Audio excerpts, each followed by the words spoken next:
What? If you live in a Commonwealth country where carrying anything for the purpose of your own self-preservation is been unlawfully taken away from you, then you've got to improvise. So one way in which you might do that is to use your everyday attire as a synthetic ally, if you like, particularly a bag. So this kind of small rucksack, shock on your shoulder, this about this size, or something like this, just slings over. Just a bag. Yeah. Now these have got tactical elements to it, so I'm not telling you to go geek squat with it, right? But any decent bag that holds your everyday carry EDC, you should have a medical kit. You should have various things, right? But let's look at it from the perspective of just having a bag, a rucksack, a book bag, particularly for a youngster going to school, anyone in education, anyone anywhere. You know, if you carry a suit, then maybe carry a briefcase. But something about this size with some structural integrity to it. So I'm not talking about a soft bag that's got your gym clothes in a towel that just fold. Something with some structural integrity. So if you had a bag that's relatively stiff like this and full, it would do the job. If you put a couple of books in it, notebook, couple of books, small laptop, something with structural integrity, then it's going to have a bit of weight to it, and it's going to have a bit of structure if you need to fend off something. Right? So by fend off, I mean if someone's got an edge weapon and you haven't got anything, but you had a bag, or you had a dustbin lid, or you had a chair or a stool, now you've got a barrier of a kind, right? So I'm talking about using a bag like this in which you can hold with two hands and just jamming it out to stop any kind of blade thrust coming at your face momentarily. Maybe you can just jam it, smash you in the face and run. There's a complete bag fend module on how we do that against the blade as a tutorial elsewhere. My point is just having a bag like so you could use to shove away, shove into the face, or you could strike overhand or back and downward with it. It's got some weight to it. You could also throw it as a distraction and run, throw it as a projectile. Or you could bunch it together by the handles and use it as a kind of shield structure. So this could obscure the face here when the shot comes. Better than that, you've got a weapon.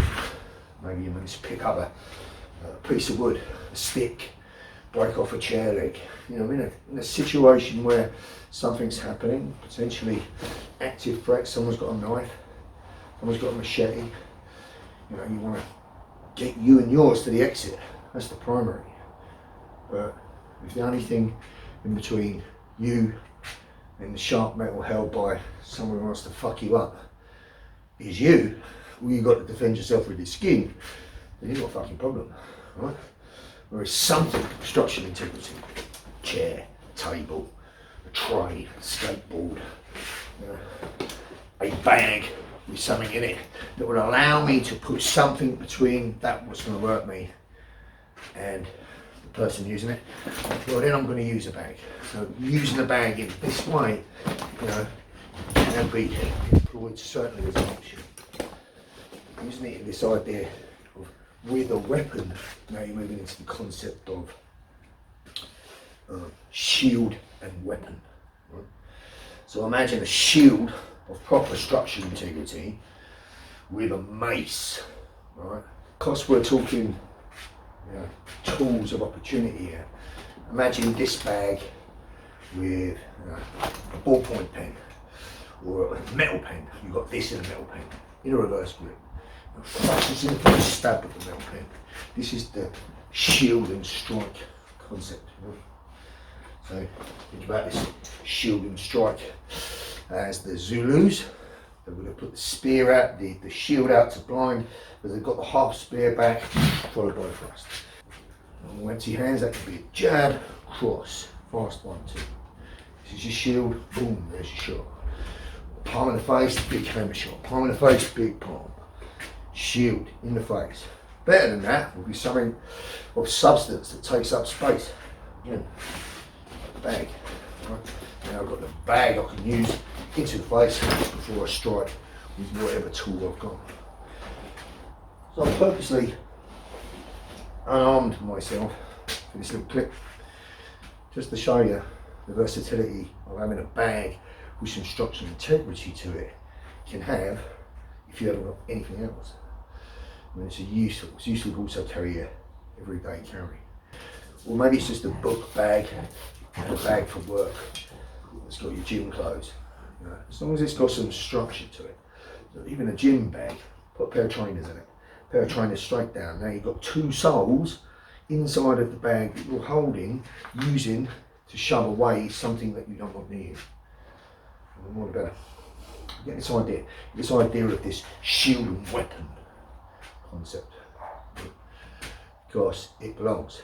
And you know, if you've got a 14-year-old kid going to school, you're scared to go to school, you're going to have a book bag.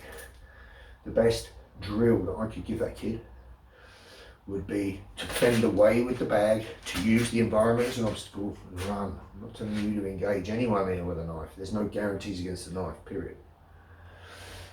No, but using the idea of having this bag as a barrier.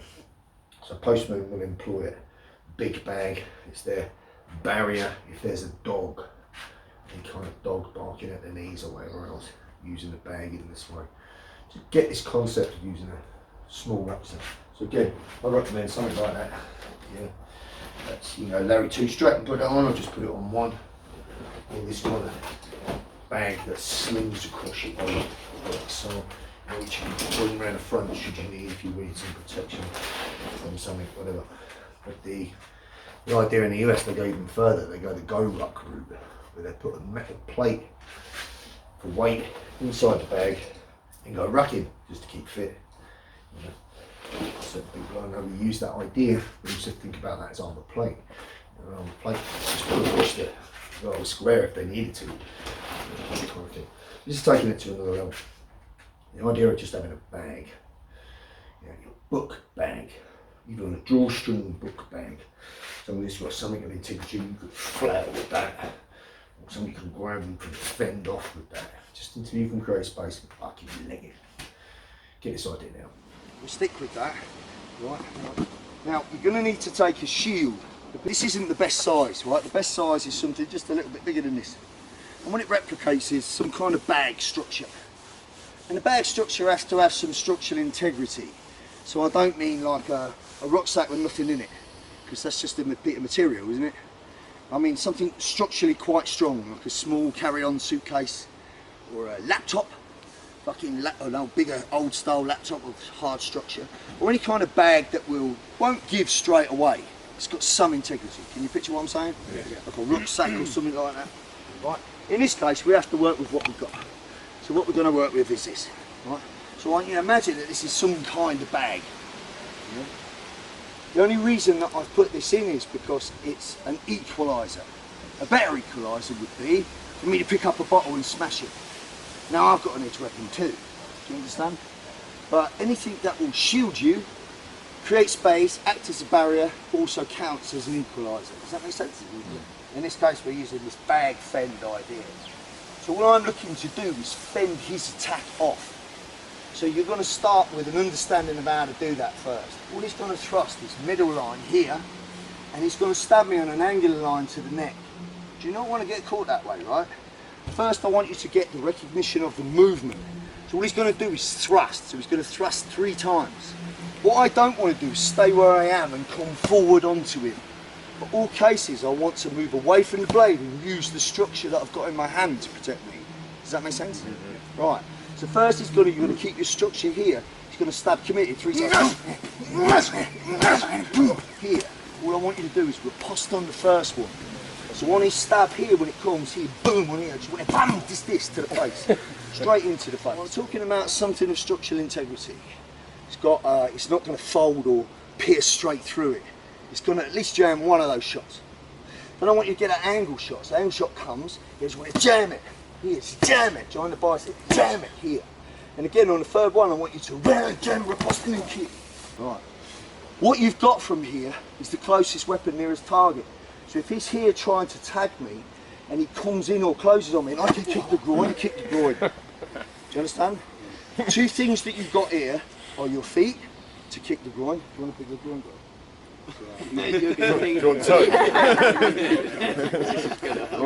Someone else. So lead foot here, all I've got to do is that, bam, just get that shot in. Yeah? Now I can run, or if I get that energy again, boom, bang, I can follow up. Got it? So I want you to put your pad on like a bag, like this, and here. First thing you're going to do, just do a stab, stab, stab, riposte. Alright? Into the face, then leg it. Next, stabs here, stab, stab, riposte, kick him in the groin or the knee and run. Got it? So what are we jamming on with the high line? You're just trying to get the recognition of the movement. The actual drill begins when he does whatever he wants. Here, here, here, here. You get the idea? The idea is I'm using the implement to keep as much separation between us as possible till I can leg it. I am not closing on him. So what are we going to do? First part, stab, stab. We drive out a straight arm structure.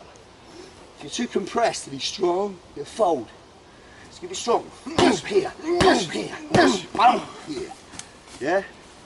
Then same on this line, hit him, kick him in the groin, kick him, he comes in, well with this and leg it. It's not fixed. Any one of those things will work. But the objective is I get gone. Because if I'm really committed and he just keeps defending, sooner or later I'll get through if I'm determined. Do you understand? So he wants to be jamming there, hit him in the head, boom, kick, oh, and then he's running. You bastard. Fair one. Suck it up, princess. You got the deal? So you want a knife, a little bit more unforgiving. Start with the foamy one and a pad. Let's break it down.